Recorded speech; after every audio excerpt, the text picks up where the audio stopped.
تو دوست احباب شکوے کرتے ہیں جی ہمارے کام پورے نہیں ہوتے، اٹک جاتے ہیں، اور پھر وہ کسی کے پاس جاتے ہیں، عملیات والوں کے پاس، تو ان کا تو چونکہ کاروبار ہے، انہوں نے پیسے کمانے ہوتے ہیں، تو وہ سمپل جواب دیتے ہیں جی کسی نے لگتا ہے تمہارا رزق باندھ دیا ہے، کسی نے تمہارا رشتہ باندھ دیا ہے، اور ہم اس کو بلیو کر لیتے ہیں۔ بھائی اللہ کسی کو دینا چاہے تو کون اس کو باندھ سکتا ہے؟ کیوں کسی کو چھوٹا خدا بناتے ہو؟ کوئی کسی کا رزق نہیں باندھ سکتا، کوئی کسی کا رشتہ نہیں باندھ سکتا، ہمارا ایک ہی خدا ہے، اس کے کام کو کوئی روک ہی نہیں سکتا۔ خواہ اپنا عقیدہ بھی خراب اور اپنا عمل بھی خراب۔ سیدھی بات ہے کہ نبی علیہ الصلوۃ والسلام نے جو باتیں سکھائیں ان کو کریں، خود بخود عملیات سے جان چھوٹ جائے گی۔ چنانچہ عورتیں اکثر پوچھتی ہیں جی کہ میرا رشتہ اچھا ہو جائے، بیٹے کو جاب مل جائے، بہو کا ویزا رکا ہوا ہے، فلاں کام اٹکا ہوا ہے۔ تو بھئی اٹکے ہوئے کاموں کے لیے عمل نبی علیہ السلام کی مبارک زبان سے ابو داؤد شریف کی روایت ہے۔ نبی علیہ السلام نے فرمایا جو مومن صبح شام 7 مرتبہ اس دعا کو پڑھے گا، اللہ تعالیٰ اس کے ہر ادھورے کام کو پورا فرما دے گا۔ اور وہ کیا ہے؟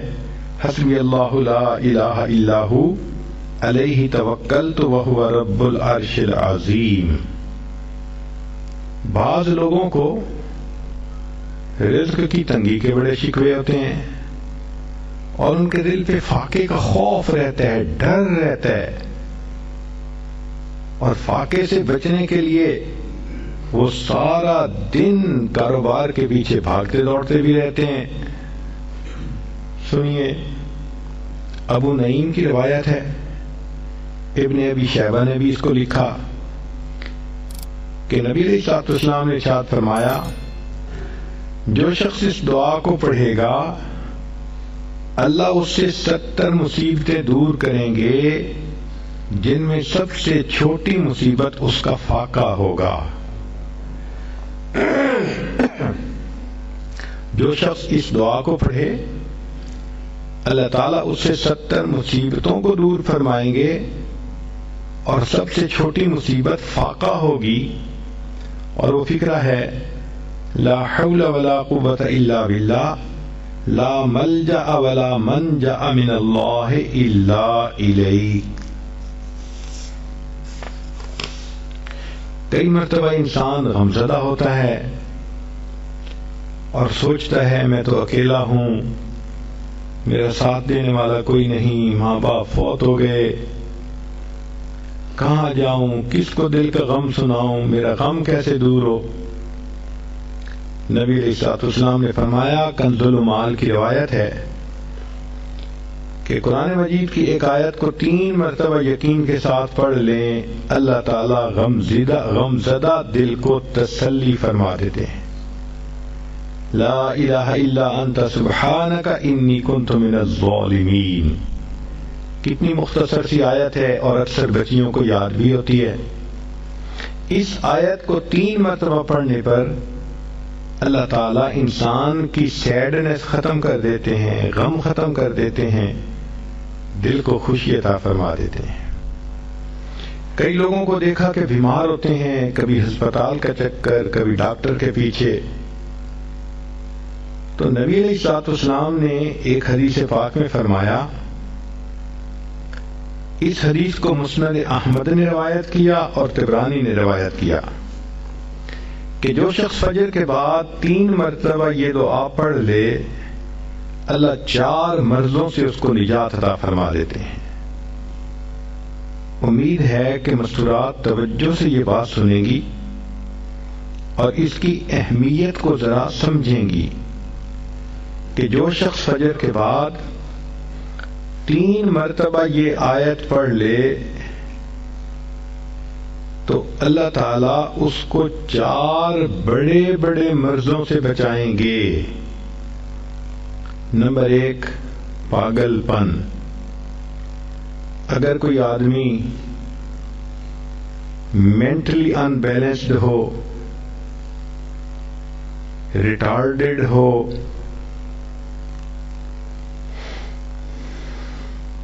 یا جس بندے کو چیزیں بھول جاتی ہوں یا چیزیں یاد نہ رہتی ہوں،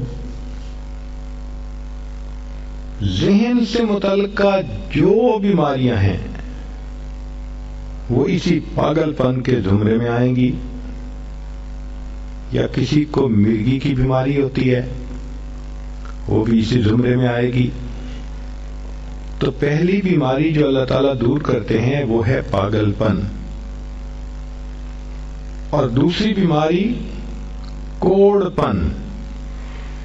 کوڑ پن کہتے ہیں چہرہ بدصورت ہو جانا.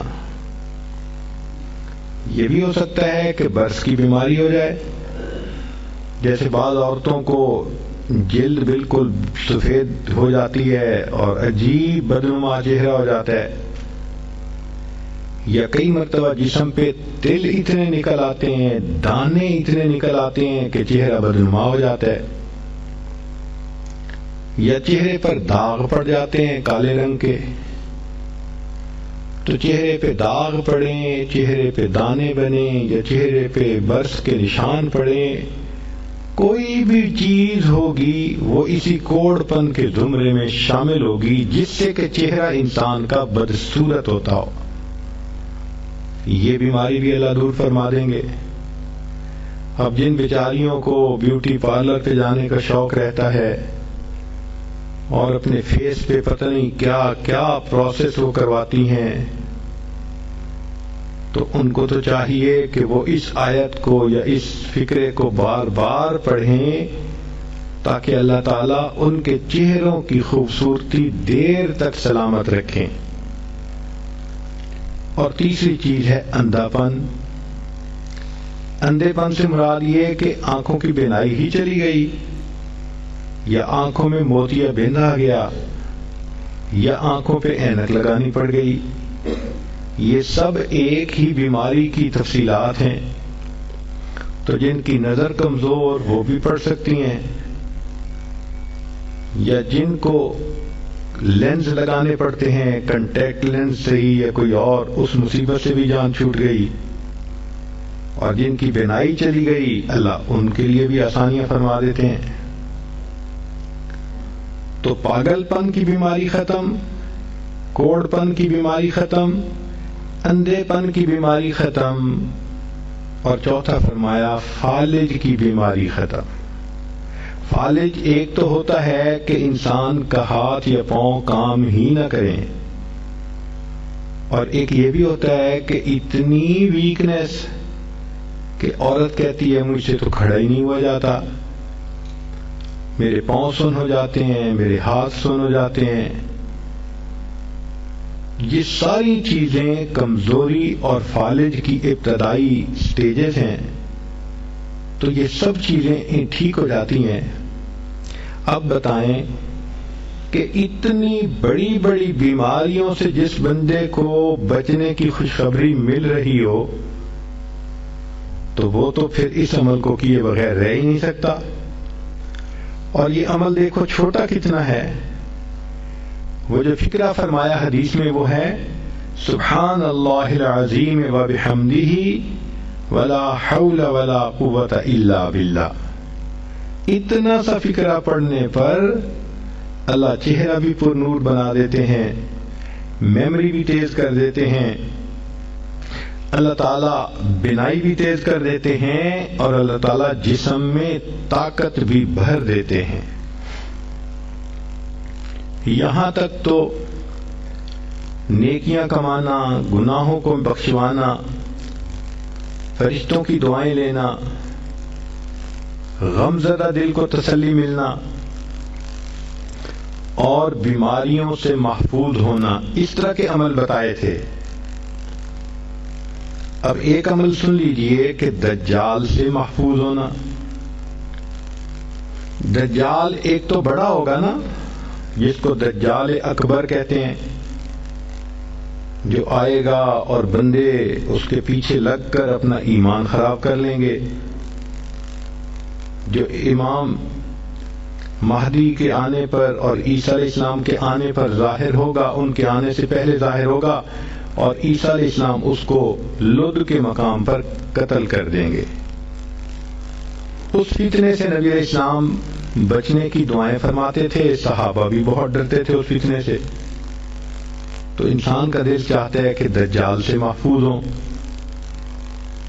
حدیث پاک میں ہے جو شخص جمعہ کے دن سورہ کہف پڑھے تو جمعہ سے جمعہ تک اس کے گناہ معاف، اور اگر وہ روزانہ پہلی 10 اور آخری 10 آیتیں پڑھ لے اللہ اس کو دجال سے محفوظ فرمائیں گے. تو اس عمل کو کرنے سے ایک تو دجال سے محفوظ ہو گئے، اور دوسری بات اور بھی سن لیجئے کہ دجال دجل سے بنا. دجل کا مطلب ہوتا ہے فریب دینا، دھوکہ دینا. اور بچیوں عورتوں کو انسان کی شکل میں بھی کئی دفعہ دجال مل جاتے ہیں. وہ ان کی عزتیں لوٹتے ہیں، بہانے بنا بنا کے دھوکے دیتے ہیں، ان کو بیٹرے کرتے ہیں. تو اس عمل کے کرنے سے عورت بچی ایسے دجالوں سے بھی محفوظ رہے گی.